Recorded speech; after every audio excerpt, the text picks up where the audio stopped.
जो इंसानों ने भला दिया। ये क्या लिखा है? ये तहरीर तो मिट चुकी है, इसे पढ़ना नामुमकिन है। नहीं, गौर से देखो, यहां लिखा है वो आएगा, खुदा की रूह। छुपाओ इसे, जल्दी करो, कोई हमें देख रहा है। बाबा, सितारे कभी रास्ता नहीं बदलते, मगर ये सितारा ये यरूशलेम के ऊपर जाकर रुक गया है। आंखें नीची रखो, ये शहर रूम का है, यहाँ सिर्फ कैसर का कानून चलता है। देखो इनके लोहे को। सुना है तुमने, बाजारों में चहमहगोइयां हो रही हैं। लोग किसी निजात दहिंदा का इंतजार कर रहे हैं। सुना है वो मर्दों को जिंदा करता है। जादूगर हो या नबी, जब लोहा गर्दन पर चलता है तो खून सबका सुर्ख ही निकलता है। लोग आसमान की तरफ देखते हैं, मगर असल ताकत इस सोने में है।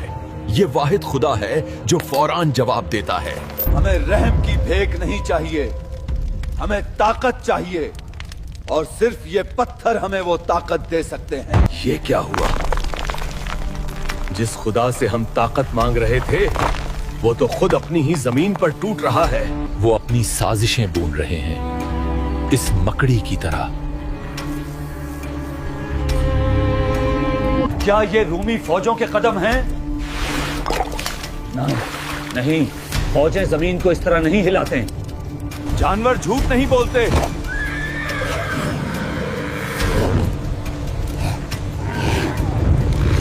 देखो, सूरज की रोशनी बुझ रही है, अंधेरा दिन को नगल रहा है।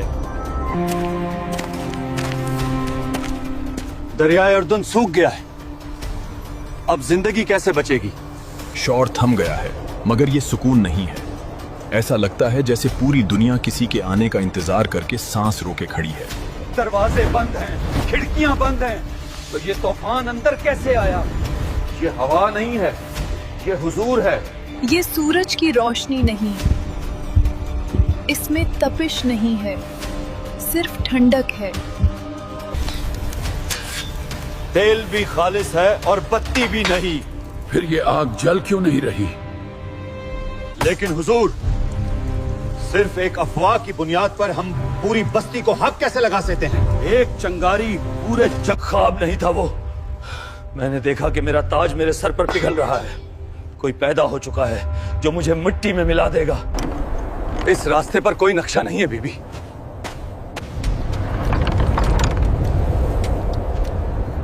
अभी भी भीग गए। वो ज्यादा दूर नहीं गए। सूखे दरख्त, तेरे पास ना साया है ना फल।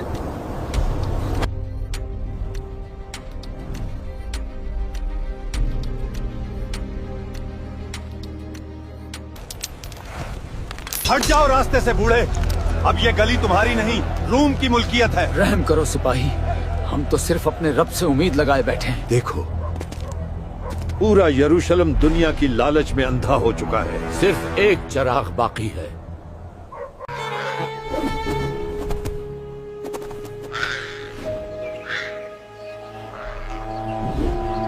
हन्ना, तुम सारी रात जागती रही हो।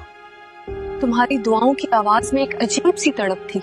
मैंने रब से सौदा कर लिया है इमरान, ये बच्चा दुनिया के काम नहीं आएगा, ये सिर्फ उसके घर की खिदमत करेगा।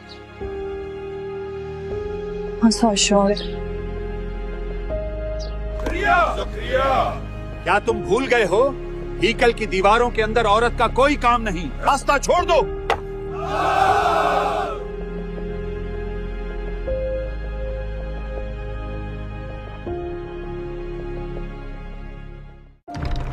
ऐ मरियम, बाहर सख्त सर्दी है और दरख्त सूख चुके हैं। ये ताजा फल, ये नेमतें तुम्हारे पास कहां से आई? ये अल्लाह के पास से हैं। बेशक अल्लाह जिसे चाहता है बगैर हिसाब के रिज्क देता है। ये खामोशी, ये सुकून, ये दुनिया का नहीं है। मेरे रब, क्या तेरा कोई फैसला उतरने वाला है?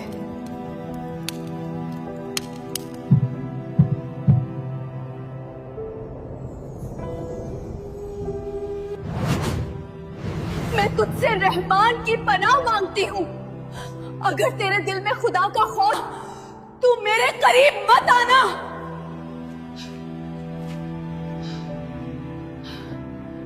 डरो मत ए मरियम। मैं कोई इंसान नहीं, मैं तो तुम्हारे रब का भेजा हुआ कासिद हूँ। मेरे यहाँ लड़का कैसे होगा जबकि मुझे किसी बशर ने छुआ तक नहीं। ऐसा ही होगा।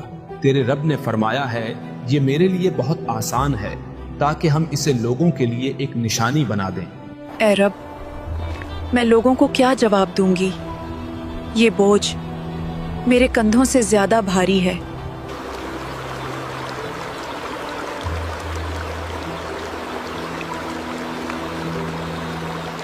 ये तो इमरान की बेटी है, गोद में बच्चा।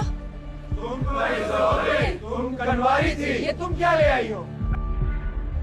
ऐ हारून की बहन, यासिर, ना तो तेरा बाप बुरा आदमी था और ना ही तेरी माँ बदकार थी। ये दाग तुमने हमारे खानदान पर कैसे लगा दिया? ऐ लड़की, क्या करके आई हो तुम?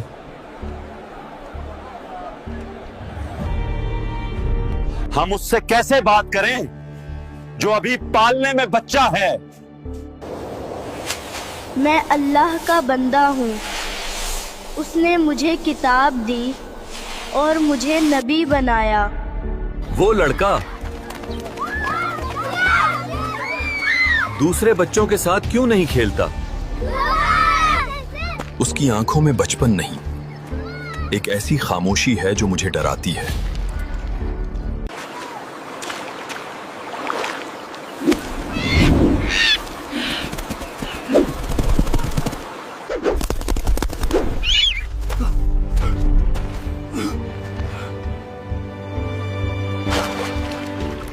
ये तुमने कैसे किया? मुझे तो ये जादू लगता है। ये क्या हो गया है बनी इस्राइल को? हर कहीं गुमराही फैल चुकी है। या अल्लाह मेरी मदद फरमा। हटो, रास्ता दो।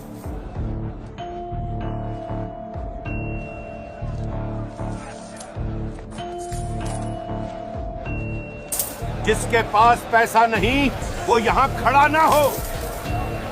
अगर आप चाहें तो मुझे पाक कर सकते हैं। सब मुझे धत्कारते हैं, मैं चाहता हूं पाक हो जाओ।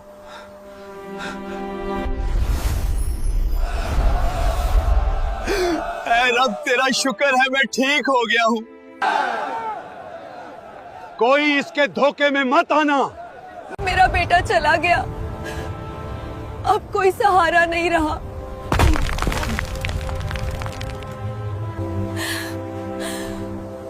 उठ जाओ।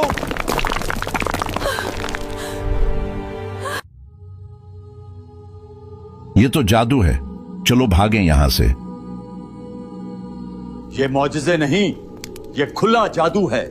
अगर हमने इसे नहीं रोका तो पूरा शहर उसके पीछे चल पड़ेगा। और रूमी, अगर रूमियों को खबर हो गई कि यहां कोई नया बादशाह आ गया है तो वो हमारी हैकल को गिरा देंगे।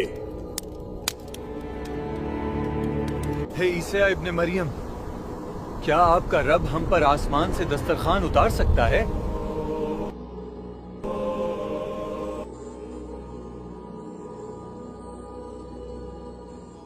कौन है जो अल्लाह की राह में मेरा मददगार बने? हम हैं, हम अल्लाह के मददगार हैं।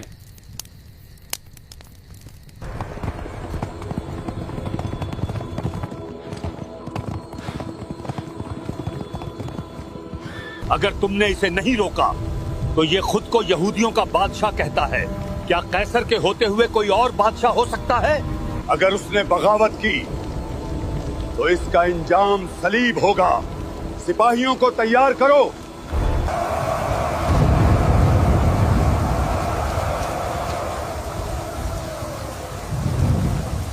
दरवाजा खोलो, इसे घेर लो, कोई जिंदा बाहर ना जाने पाए। वो आ गए हैं, अब हम क्या करें? गिरफ्तार कर लो इसे।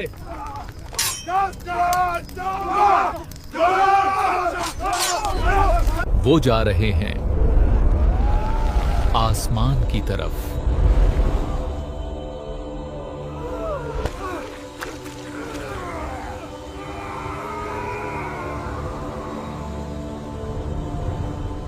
और ये कहा कि हमने अल्लाह के रसूल मसीह इब्न मरियम को कत्ल कर दिया था, हालांकि ना उन्होंने ईसा अलैहिस्सलाम को कत्ल किया था, ना उन्हें सूली दे पाए थे, बल्कि उन्हें इश्तिबाह हो गया था। और हकीकत ये है कि जिन लोगों ने इस बारे में इख्तिलाफ किया है वो इस सिलसिले में शक का शिकार हैं। उन्हें गुमान के पीछे चलने के सिवा इस बात का कोई इल्म हासिल नहीं है, और ये बिल्कुल यकीनी बात है कि वो ईसा अलैहिस्सलाम को कत्ल नहीं कर पाए, बल्कि अल्लाह ने उसको अपनी तरफ उठा लिया। अल्लाह जबरदस्त ताकत रखने वाला और हकीम है। तो चलिए अब इस पूरे वाकया को कुरान की मदद से जानते और समझते हैं। वाकया की शुरुआत हजरत मरियम की पैदाइश से पहले होती है, जब उनकी वालिदा ने अल्लाह से एक खास दुआ की थी। जब इमरान की बीवी ने कहा, ऐ मेरे रब जो मेरे पेट में है, मैंने उसे तेरे लिए आजाद छोड़ने की नजर मानी, तो मेरी तरफ से कबूल फरमा। ये नियत इस बात की थी कि होने वाला बच्चा दुनिया के कामों से आजाद होकर सिर्फ अल्लाह के घर बैतुल मक़दिस की खिदमत करेगा। अल्लाह ने मरियम अलैहिस्सलाम को कबूल किया और उनकी किफालत हजरत ज़करिया अलैहिस्सलाम के स्पर्द की, जहां एक मोजज़ा होता था। जब भी ज़करिया मेहराब में उसके पास जाते तो उसके पास खाने की चीजें पाते। उन्होंने पूछा, ए मरियम ये कहां से आता है? वो कहती, ये अल्लाह के पास से है। हजरत मरियम इतनी पाकीज़ा थी कि उन्हें बेमौसम के फल और रिज़्क़ अल्लाह की तरफ से बराह रास्त मिलता था। फिर वो वक्त आया जब अल्लाह का सबसे बड़ा मोजिज़ा ज़ाहिर होने वाला था। हजरत जिब्राइल अलैहिस्सलाम इंसानी शक्ल में उनके पास आए। मरियम बोली, मेरे हां लड़का कैसे होगा जबकि मुझे किसी बशर ने छुआ तक नहीं? फरिश्ते ने कहा, इसी तरह होगा, तेरे रब ने फरमाया है, ये मुझ पर आसान है। अल्लाह ने बगैर बाप के सिर्फ अपनी कुदरत और लफ्ज कुन होजा से हजरत ईसा की पैदाइश का फैसला फरमाया। हजरत मरियम तन्हाई में चली गई।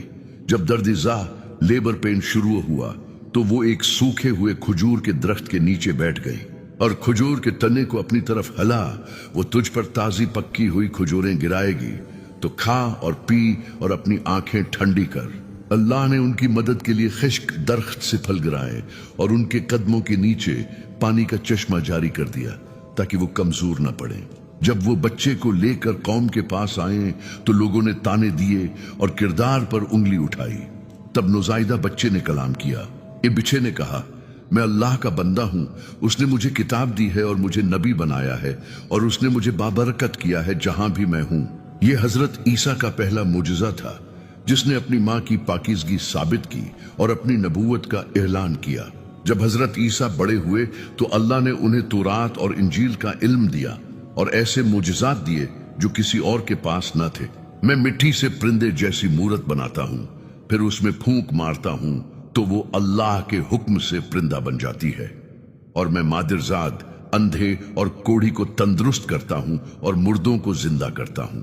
ये मुजज़ात इस बात की दलील थे कि वो अल्लाह के सच्चे रसूल हैं। जब बनी इसराइल के सरदारों ने दुश्मनी शुरू की तो हजरत ईसा ने मदद पुकारी।